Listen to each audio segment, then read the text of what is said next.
Hello guys, welcome to another video of ratio analysis. So आज म ratio एनालाइसिसमा last topic छ हाम्रो profitability ratios त्यो कभर गर्दैछु। सिम्पल छ, प्रॉफिटेबिलिटी रेशियोजले बिजनेसको प्रॉफिट कति साउन्ड छ है इन डिफरेन्ट एस्पेक्टमा त्यो चाहिँ चेक गर्छौँ। फर्स्टमा छ हाम्रो जो सुनेकै छौँ अलरेडी, जो हामी पहिलेदेखि क्याल्कुलेट गर्दै आइरहेको छौँ, that is gross profit ratio, gross profit margin अथवा रेशियो जे भन्दा पनि हुन्छ, ग्रस प्रॉफिट रेशियो है। सो यो कसरी निकल्छ हाम्रो gross profit margin ratio. So gross profit margin हो चाहे नेट प्रॉफिट मार्जिन हो, यो जहिले पनि सेल्समा निकल्छ। सो ग्रस प्रॉफिट नामबाटै क्लियर छ, gross profit upon sales.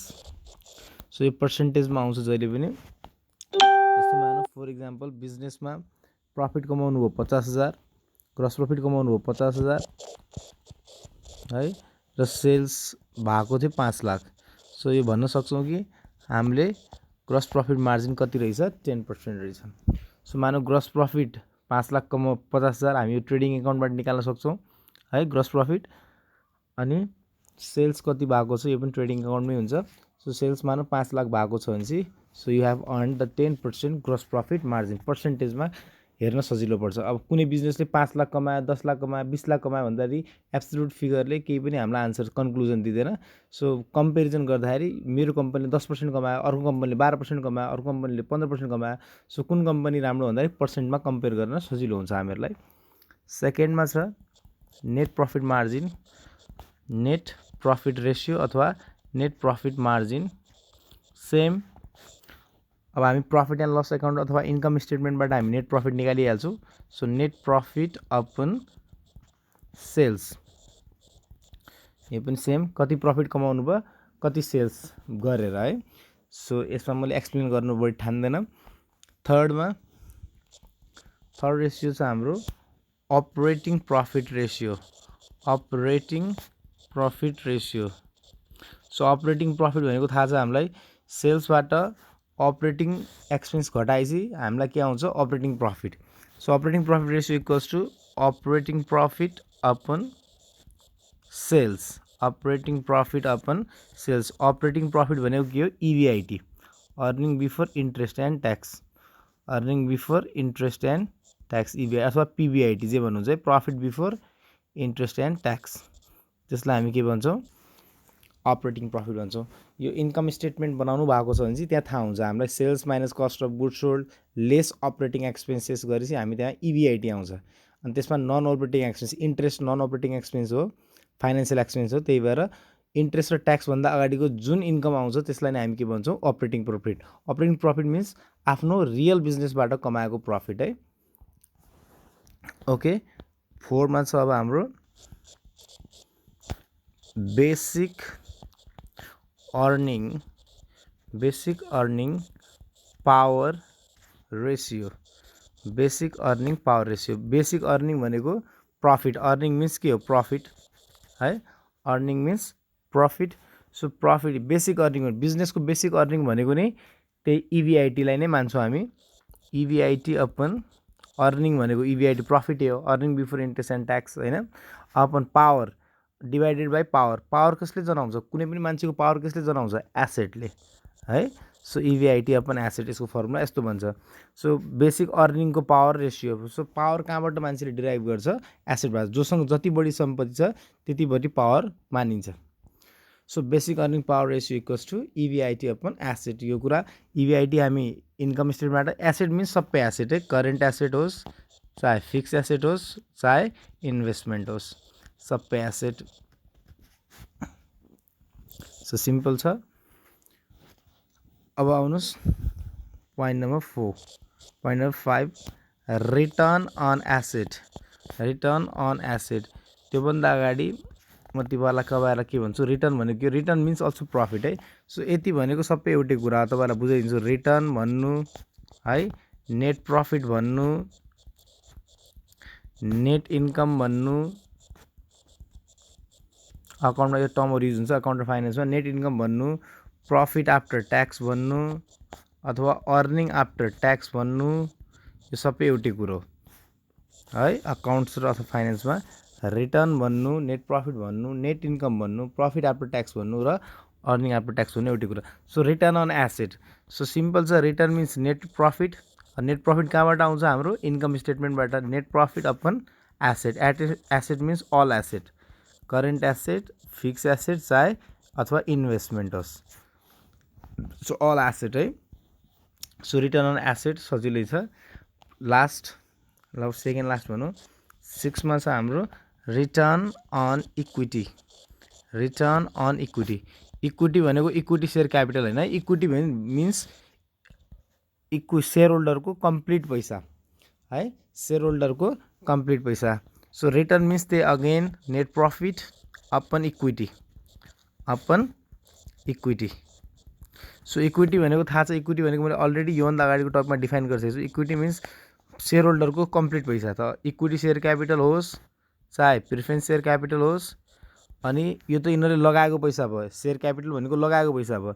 Reserve and surplus यो चाहिँ यिनीहरूले कमाएको पैसा, माइनस अगर लस छ भनेपछि अथवा मिससेलनेस एक्सपेन्डिचर अथवा प्रिलिमिनरी एक्सपेन्डिचर छ भने चाहिँ यसलाई चाहिँ हामी इक्विटी भन्छौँ। यो अलरेडी मैले हिजो सम्झाइसकेको छु।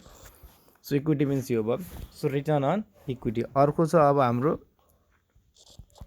Return on capital employed.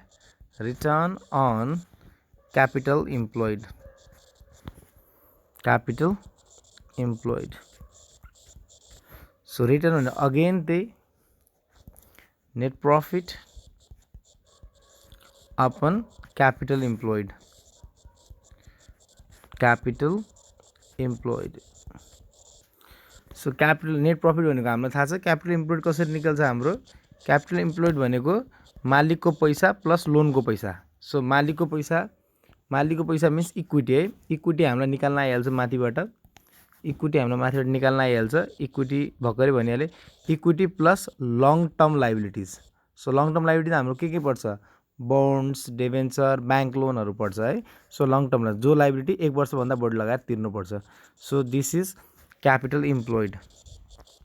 Capital employed भनेको यो हो, अथवा क्यापिटल इम्प्लोइडलाई हामी अर्को नाम पनि युज गर्न सक्छौँ, टोटल क्यापिटल।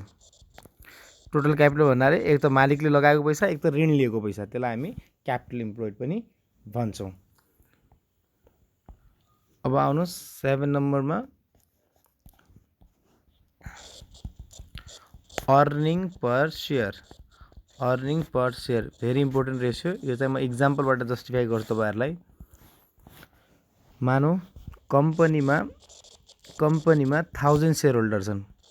कतिजना सेयर होल्डर छन्, 1000जना मालिक छन्। 1000 सेयर होल्डर मिन्स 1000जना इक्विटी सेयर होल्डर है।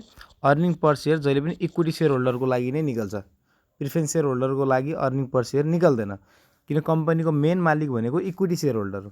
सो कम्पनीमा 1000जना मालिक छन्।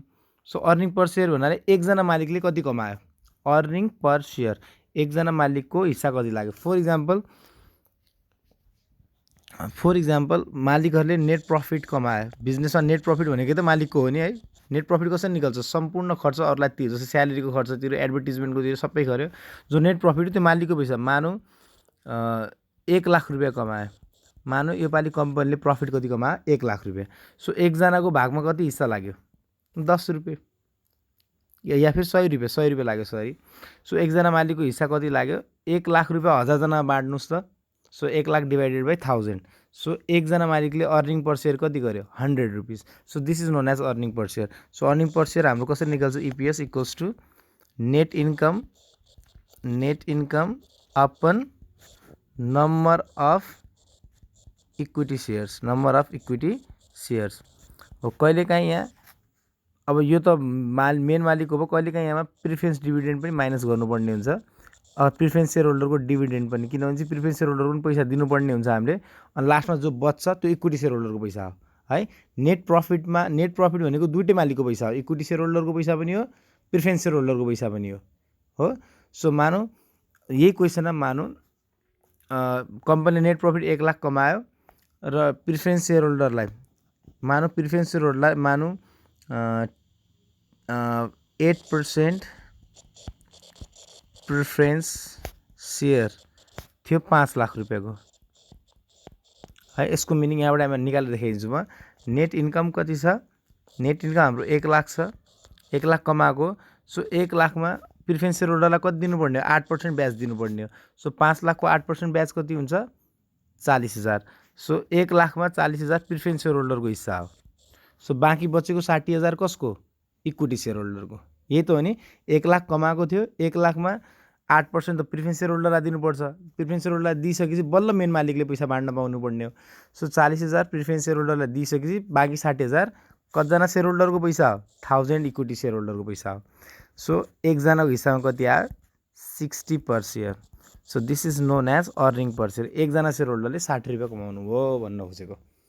So this is earning per share.